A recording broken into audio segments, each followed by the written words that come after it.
Hey guys, Hi, PJ. how are you? Is that Daniel? Doing good, doing good. Thank you so much for doing this podcast with me and Agam. Absolutely, absolutely. Delighted to. Uh, Awesome. yeah, let me know how you want to do it. I'm happy to sort of talk through and go through it. Yeah, however you want to go about it.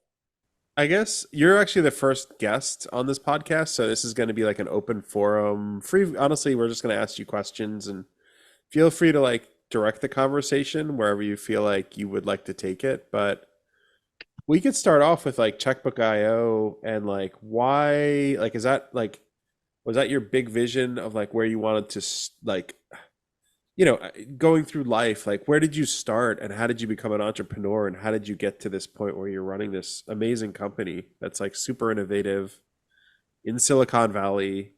Did you were you born here? Like were you raised somewhere else? Like tell us like how take us a little of like Sure. of your journey, your history. Happy to.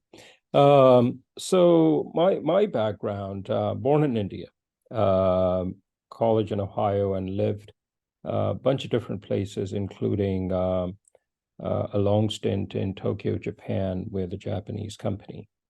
But been in Silicon Valley for almost 2 decades now. That's sort of my geographical history. And the idea of checkbook goes back to 20. We launched on March 1st, 2016. So started in 2015. And so in startup years, it's a long time. We're on our eighth year. And it's the problem we're trying to solve is a very pervasive problem that nobody else was going about, which is getting rid of paper checks. And initially, when Checkbook started, when I thought about this, um, everybody was trying to go into the next cool thing, and the next cool thing was either something on mobile or something in crypto.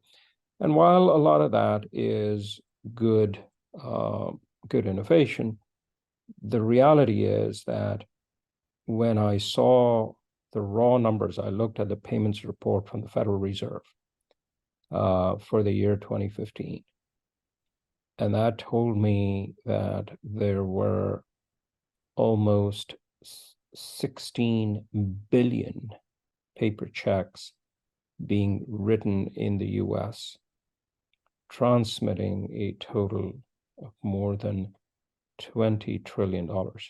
That was the impetus I needed. It was a problem that I was facing. I had gotten down to my last check, which I would write to the gardener. Remember, this is 7 years back when Venmo, Zelle, Cash App were not really there, not much. So it was a personal problem and a huge space, and I jumped in.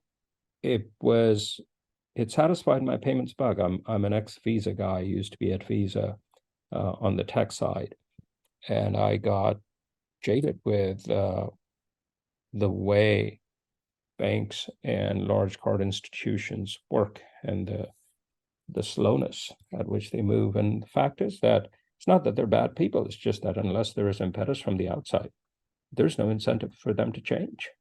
So that's my story in a nutshell. I mean, there's more to it, but hopefully that gives you, at least the outline. I mean, most people don't start companies, right? And they don't even take that leap.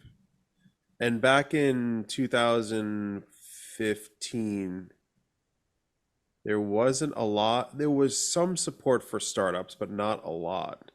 Yeah. So like, were you working at you mentioned you were working at Visa. Were were you working there at the time? Were you like felt comfortable just like leaving a safe job? Like how would you go about doing that Yeah. back then? I was at Visa a little bit prior to that. What my checkbook is my second foray in the startup world. My prior company was Noka. It was also an adventure in the payment space. No other charges apply is what the acronym stood for. And it was a precursor to Stripe. We started about the same time as Stripe. And prior to that, I was at Visa. So I had dabbled with entrepreneurship, and Noka hadn't taken off like it should have. And there are many reasons for it. It was, in Silicon Valley, at least, you're never a follower. You had Square and Stripe, and they were funded by stalwarts, and they stole the limelight. And for me, it was like, okay, what's the next thing? Do I go back to the corporate grind? And it was a safe alternative. It was, for me, somebody sort of, approaching 40s that time. It seemed like a safe haven. But I knew I would never be content, and it would keep nagging me, and I would never feel content with my life when I reflected back in later days, because it would nag me that why didn't I take the chance? And it was risky. I'm a dad. I got 2 kids, and so it's anytime, it's one thing when you're in your 20s, you're by yourself most of the time. So there was risk, but the bigger risk to me was not trying it, not going about it, because it was a clear and present problem with a clear and present market that I personally could relate to, that I wanted to do. And I knew I could do it better than anybody else was doing it at that time. So that was my way to convince myself. In hindsight, it's as always 2020, but there were a lot of times when there was nothing. There was, we went through an incubator. There were no guarantees of any sort that we were going to get seed funding. Approximately about 5 out of a total batch of 25 companies did. I was fortunate to be able to raise some seed money. And the rest, they say, is history. But there were a lot of ups and downs, as there still are in any startup's journey. And I could fill hours telling you some horror stories. But every time you go through one, I think it either makes you crazy or it makes you resilient. I'll let you guess which one. Maybe both. And so this is where we are. And you came from India to Silicon Valley. Was this like, what year did you get here? Were you already in Silicon Valley for Checkbook, or was it? I have a little bit of an interesting, like I said, geographical background from India. I ended up, my parents were in a small town, a small country in Europe, in Flanders, in northern part of Belgium. And so I did a short stint there, and then I came over to Ohio for college. And then after college, I always the explorer that I am. I chose it's an interesting story. Japan was the up and coming place. We're talking about mid 90s or so. And so I my first job all the way from Ohio was in Tokyo, Japan. And so I spent a bunch of years in Japan, and then I came to California. Got it. Okay, and this is So I have circled the world in many ways. and this is prior to Checkbook. So you Yes. situated it in Silicon Valley, Mountain View, Sunnyvale, Yeah. Palo Alto area. Okay, so you were around a lot of this energy. Yeah. And 2015, you did a accelerator, We or were at Boost VC, Boost.vc, which is the Tim Draper conglomerate. Tim Draper's son, Adam Draper, runs it. That's how we got started. And then we got seed funding, and then we sort of branched out and built a team and got a place and put down our feet and went at it. And this is where we are. were you like I would say a lot of companies starting today are like hybrid or remote or some in person. Like, were you innovative in the sense like you were finding people not in Silicon Valley, or were you just like hyper focused on people here?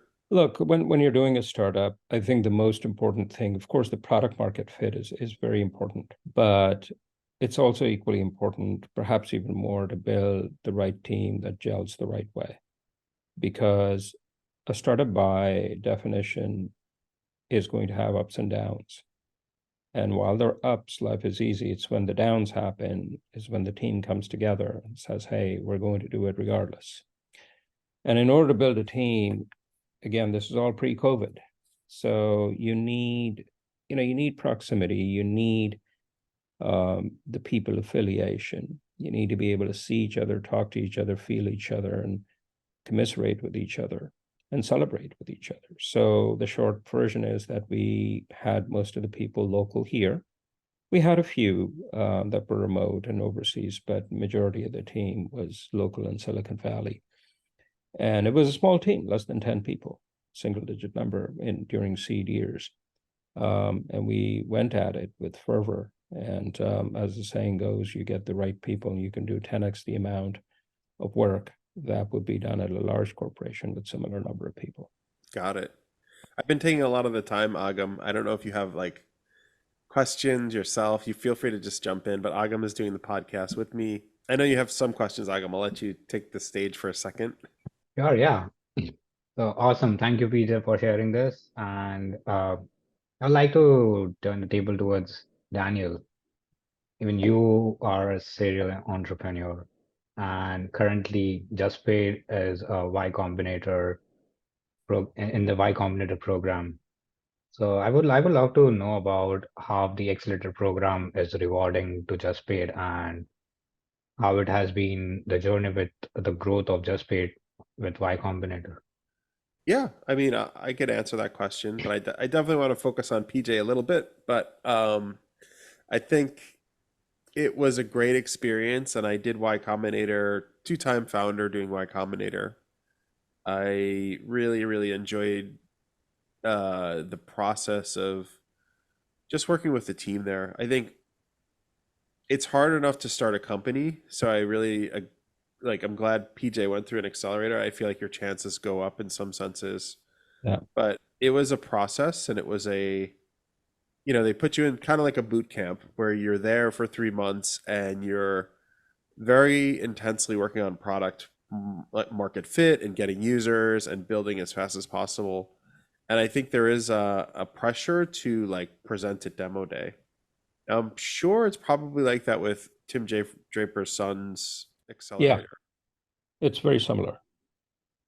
where they had that type of Yeah. thing. But I think that honestly propelled this company forward very, very, very quickly. That hyper focus where we had, I think our advisors were, one of our advisors had $2 billion companies, and he just advised us like every week check in, every few days check in and say like, where's the progress? What's the meaning behind the product?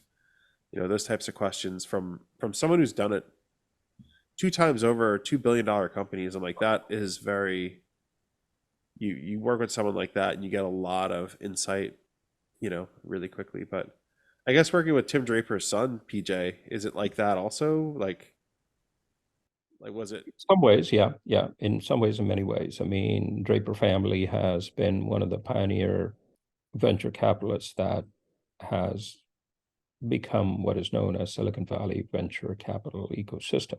And I think Y Combinator is a game changer. When PG started it, there was no, it was from zero to Series A, and there was nothing in between. And nobody knew how do you get to Series A, and it was a very hit and miss. So Y Combinator changed the game, and in some ways, Boost.vc is even though it has a very strong sort of capital ecosystem and a family connection which fostered venture capital. Boost VC did a good job of taking the YC idea and the model and sort of putting its own twist on it and spinning it up. So I completely concur with you about the benefits of going through an incubator. And by the way, your first company, Dr. Chrono, it was sort of a regular attendee in startup school during the early years, and I did see. I don't know. I may have seen you in some of your cohorts when you were advertising for engineers. I think it was in 2011 or so. A bunch of you guys were there at startup school when it was in Dinkelspiel Auditorium in Stanford. It's a small world here in Silicon Valley. Oh wow, so you went to startup school 2011, like the auditorium where Paul Graham Yeah. was giving those talks? Yeah, I was there. And sometimes, my idea was to, how do you ideas, like they say in Silicon Valley, are easy. It's the execution that's hard. So I was constantly looking for that co-founder or that partner that I would find. And where else but places like Startup School, etc. And some other, meetups or what have you. So very familiar with the way the ecosystem in Silicon Valley at pre-Series A has evolved over the past, 10 years or so. It's been a remarkable change over the past dozen years or so. I went to a couple of startup schools, and startup school is something that Y Combinator used to do, just so you know, Agam. They used to have these events in person where they had, that was like 500 to 1,000 people, something like that, and we'd all get. It started with a few hundred. It's expanded, and now it's become much more. I hate to use the word, but it's become much more corporatish. Or well, it's not quite corporatish, but it's more. It's much more at scale now. Right. But back then it was, they got amazing speakers. Like, Yeah, I guess 2011, maybe it was Brian Chesky, the founder of yeah. Airbnb. And then, There were oh, some good ones. I forget, but PG and Jessica were able to get sort of a star lineup. Ron Conway would speak. I think Mark Andreessen was there. Uh, right. Did you find a co-founder at that event or I no? did not. Um, Seemed like it was the YC crowd that had already gotten the co-founders and were part of the cohort. But it was still it's a great learning experience regardless when you listen to the people who've done it one on one and they open up and talk about it, and the questions that people ask them. That was very helpful. Why, I guess a question for you, like in checkbook.io and in your first company, did you have co-founders? So it sounds like you believed in co-founders, like part of your, first thing out of your mouth is I was looking for a co-founder. What are Yeah. your thoughts on co-founders, and did you have co-founders, and does Checkbook have co-founders? Checkbook doesn't. There are, there is one sort of very early employees. He's sort of like he's always been there, like I guess you'd call a member of the core or founding team. But I know it's a solo endeavor in terms of foundership. And initially I had two people went at the incubation stage, but for various reasons. One was personal reasons, and the other one was some administrative stuff, and stuff that was going on with them. They really couldn't join. And so I had a hard choice to make at the time of graduating from the incubator. Do I take it forward on my own, or do I, you know, leave it because I wasn't going to have co-founders and try something else? And I chose to go solo, which, as you know, is rare and generally not. I mean, as the YC and other incubators also sort of support this, that the ideal sort of team is two, maybe three co-founders, because they say it's always good to have somebody. It's tough enough with two because with one it's just you have nobody to talk to, nobody to lean on, nobody to commiserate with, nobody to share ideas with, nobody to ideate with. But I found that the market needed this. I wanted to do it, and I realized I thought at that time that if I don't, then I would be missing an opportunity and denying myself. So I plunged in. I'll tell you, for me, yes, I was fixated on removing checks, but I saw that the paper check is an entry point because payments need to be real time, payments need to be fast, they need to be seamless, they need to be secure. And if you start from something that's already there, like ACH, and there's a bunch of companies doing it, and we do it too. But the whole idea was, if you can take away the whole paper check ecosystem, then you've got all these payments going through you, and then you can convert them to whichever form the recipient wants, and do it cheaper, faster, better. But coming back to what you said, which is the entrepreneurship journey, on the outside, it may look, oh, wow, you're having a great time. You've got all these people working for you. The reality is, oh no, you're working with them in some ways. And you have to work together as a team. And I, like you, Checkbook wouldn't be where it is without its team members. I have a lot of regard for people, in general, entrepreneurs, but what you guys, you went after a very stodgy space that is virtually impenetrable to penetrate from outside, from somebody who's outside of the domain.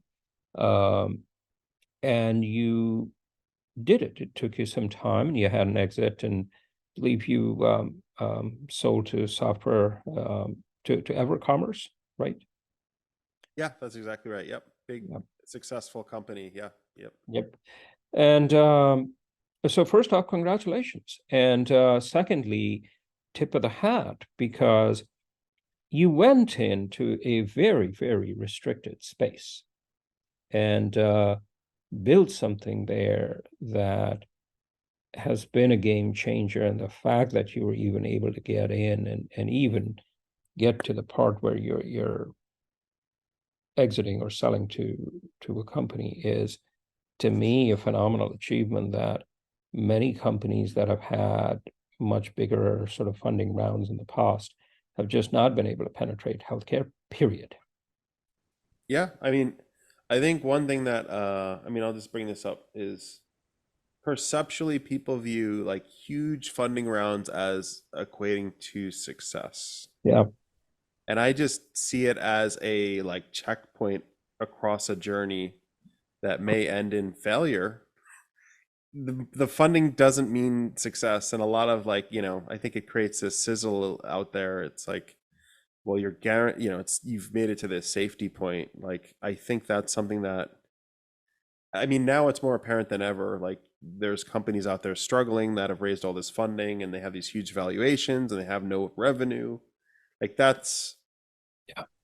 stressful, right? For those companies. So I feel like, I don't know, it seems like you've been like really, you guys have been hyper focused as far as I know. Like, you're not going after all the glitz and glory of like the two. Of course everybody wants a high valuation, but Yeah. it doesn't mean success. It doesn't Oh, mean absolutely. Absolutely. In the long run, and even in the short run, there may be, some that may luck out in a quick flip, but ultimately you have to build sustainable value and high. In some ways it can help you for the time being, for a very limited portion of time, but it's very limited, and if that, and we have been, we didn't take money. We ran on seed money for 5 years, and we built the product. We kept going at it, and then we raised Series A, mostly for growth, because we were more or less cash flow break even in 2020. So it was unusual. So we didn't get those highfalutin valuations and all the hype. But today we're much better positioned, millions in revenue, billions in gross payment volume, and number of transactions, et cetera. So we focused on product and engineering, and I think it's going to pay off dividends in the long run. The hype ones it's a roller coaster. Easy come, easy go. It's the way I look at it. Yeah, I agree. And you built something really amazing. I can tell you that like firsthand, just because Just Paid, we looked at, I don't know, 30 vendors, and honestly Checkbook was the best option out there for us to like plug in with. So honestly, kudos to you, PJ, for like building something that is startup friendly, in a really, really positive way. I think the team was But really positive. The APIs are amazing. Um, There's a lot of companies out there that are not really startup friendly. They say they are. When you go Yeah, approach them, they're like, you know, either you go live in a year, that's death for a startup, yeah. or they charge you hundreds of thousands of dollars. That's death for a startup. You guys were very much like a modern play for people, and I think a lot of the startup community should be using what you're building. I guess part of your vision, like what you're building, is that part of your game plan is to build like a marketplace product, like that's people build on top of, or are you going more for like, I don't know, the actual product itself, like what, or both?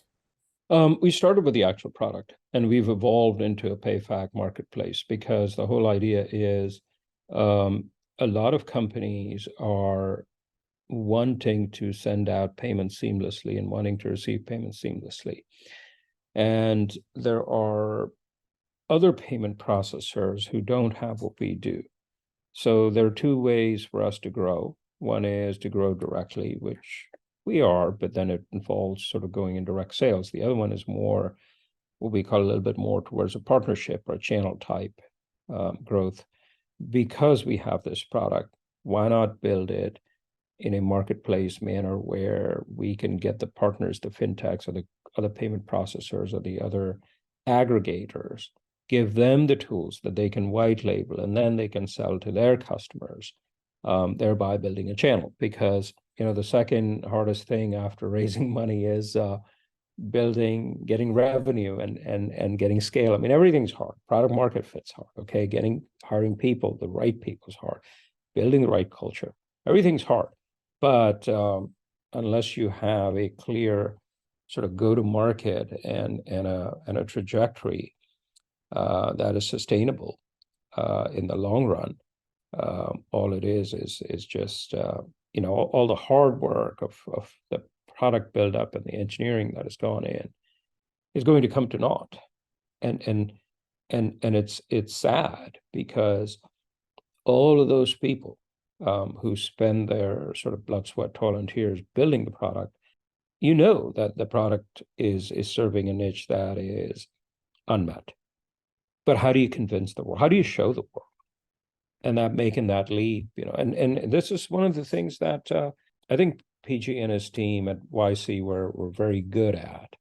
They were able to get the one or two lines during the demo day and pitch the startups as like, wow, this is the next thing since sliced bread. And then, but that's good. But then you have to take the next level. You have to go the next level, which is get the revenue, get the customers, build a scalable uh, pipeline. So kind of a long answer to your short question. The answer is, yeah, we're going more in the marketplace realm, whether you want to call it marketplace or PayFac, basically a platform that can be used by other startups, other fintechs, other payment processors. Did you guys apply to Y Combinator? Just curious, or Um, it's didn't an work out? interesting question. I did, and we didn't get in. And um, it was a full application, but sometimes it didn't deter us because we had one of the partners ask us some questions, so we were looked at. But payments is a very esoteric domain, and it's hard for somebody, YC has some very, very smart people, but it's hard for it's kind of the smartness plays the other way around because they're smart. They want to be able to understand it because it's so what should I say, nuanced and it's a vertical, just like healthcare. Okay. But healthcare is more cartelized. Payments are the guts of the payments, the settlement versus the authorization, the time delays. Every payment is a sum of a debit and a credit, and that concept is not something that everybody is aware of, regardless of how smart you are. So I don't know. I think in it could be a blessing in disguise. Let's see where we end up. But yeah, we had applied, and we instead ended up at Boost VC, and it was all good. We enjoyed our stay at Boost VC too. That's awesome. I mean, they miss a lot of good ones, They honestly. do, and they're good about admitting it, and that's just the way it is, and nobody's to blame. There's always going to be hits and misses, part of the deal. I could call one out that you may not know of. It's Pinterest. So Pinterest, the founder, I believe, is an XYC guy, and he felt ashamed because his first company wasn't a success. Hmm. So they didn't even. He was just like, he felt ashamed. At least this is what I heard from hearsay, and he just didn't apply to YC. But YC missed it because they didn't. I think there's all these different nuances of Yeah. things that they miss. Yep. So And people think about things differently. Human emotion goes in ways that cannot always be explained by reason and logic. And that's just the nature of things. What do you do? Yeah, you do the best you can, and you take your chances, and you go at it. So I would love to, jump in with a question about the digital checks. And Checkbook has been doing really great about innovating the way digital checks are sent and received, and the receiver gets a bunch of options. So how do the Checkbook differentiates digital checks altogether? There are a bunch of other competitors who are offering e-checks, but what's unique about Checkbook? Good question. I'll give you the short answer. Most payment processors, whether they're doing digital checks or not, in order to complete a payment, they first onboard the payor, the sender side, then they onboard the payee, the receiver side, and then they provide an API to make the payment. At Checkbook, we do it differently. We just onboard the payor or the sender, and then we complete the last mile. We give our customers the API where the act of accepting the payment is subsuming the enrollment. There's no overt enrollment in terms of username and password. And so it solves the receiver side problem. So it solves half the problem. And that is important because it becomes a one-sided play, because payments are hard because it's a two-sided play. Marketplaces are hard because they're a two-sided play. So anytime you can simplify that equation, make it a one-sided play, then acquisition and distribution becomes so much easier. So now all we do is we go to the payers and the senders and say, hey, all you need is an email address or a phone number, and we will make sure that we'll give you a 99.97% completion rate, which is where we are today. Accounts payable and accounts receivable. The receivable side of things, if you make the process frictionless, that's a really great experience. Yeah, and then the other thing, we started more from the payables as opposed to the receivable side. Most companies, Square, Stripe being the big ones, and they've been remarkably successful. They started by offering a way to collect payments. And that pie was, in some ways it was taken. There's still maybe some room there, but we started on the push side because nobody was doing that. And we're doing some of the, we do about 10% of businesses pull, and we're likely to expand that further. But that was the other differentiator. So I guess why didn't you do accounts receivable? Like in the early days, you just felt like the checks and writing the checks were like the pain point, and then you saw, I guess, Square was 2011, Stripe was around that time also. Yeah. Also, remember, both Square and Stripe were credit cards, credit and debit cards. We were doing bank accounts, paper checks. And there is a fundamental difference with cards. There's a 2 to 3% fee. And that might work for P2P, where the average transaction size is small. But when you do B2B or B2C, as you've probably seen in Chrono, the average transaction size is in thousands of dollars. It's more than $1,000. So there, the 2 to 3% starts grinding, because if you're making a $5,000 payment, do you really want to pay $100 to $150 just to make the payment? That doesn't work.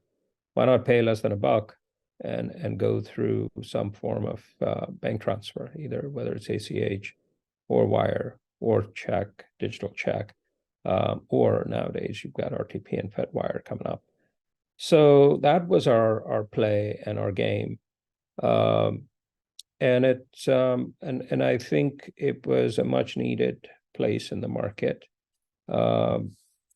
Stripe had already come up with an ACH offering back then. There were other companies who were doing ACH, just pure ACH. for the acceptance side.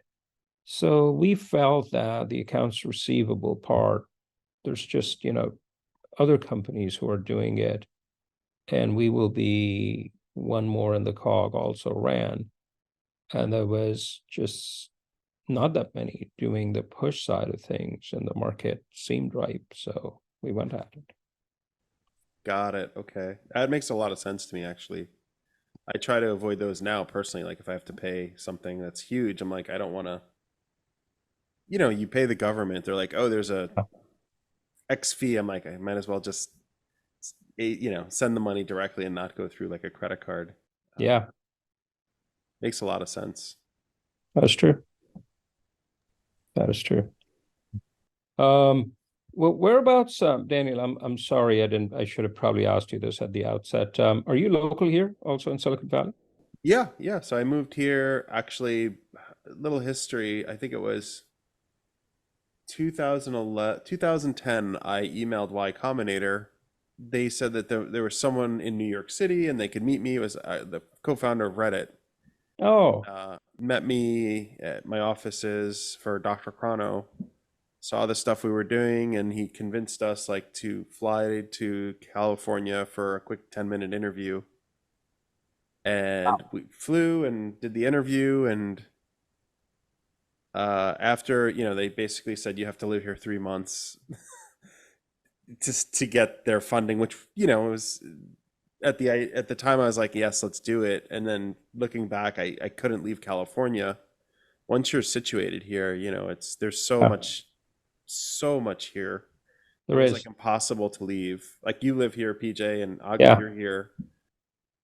yeah, The longer you're here, the harder it is to leave, I think. And yes, COVID hit and some people left, but my God, it's like you look out your window and there's like a bus full of Googlers, right? Like bringing all these Googlers to work, and you see all this energy. So yeah, I live here. Long-winded way of saying yes. yeah. I agree with you 100%. The breadth and depth of what happens here in Silicon. I mean, there are other places in the world Yeah, it's happening too. That not to diminish from them, but the breadth and depth is still an order of magnitude wider and deeper here. totally. And I think it gives you a competitive advantage if you're going to do a startup similar in like the startup Yeah, space, where like there's some pretty impressive startups. It's the you see other people doing it that are, they're just normal people, and they're making these like huge companies successful, and you're like, wow, if they can do it, I can do it. And that there's a lot of that happening in Silicon Valley, and I feel like that helps me like emotionally. yeah. Uh, you know, it- It keeps you going. It gives you the sucker. It gives you the momentum that you need, and something that propels you forward, because you feel this pull from all the intangibles around you, but you know that they're all there, and you know that they're all solving a problem that needs to be solved, and you want to be a part of it because it tugs at your innate desire to do something, and it just keeps going. I my co-founder, when we were like looking at Checkbook and all these other competitors of yours, that to try to figure out who to work with, and he came to me and he's like, let's use Checkbook. I really really like their tech.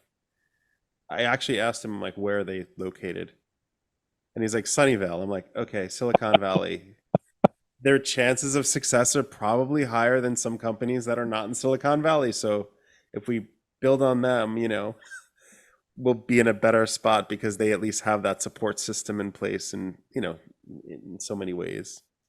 Um, but yeah, Yeah, yeah, I agree with you. It feeds on it each other and itself. totally, totally.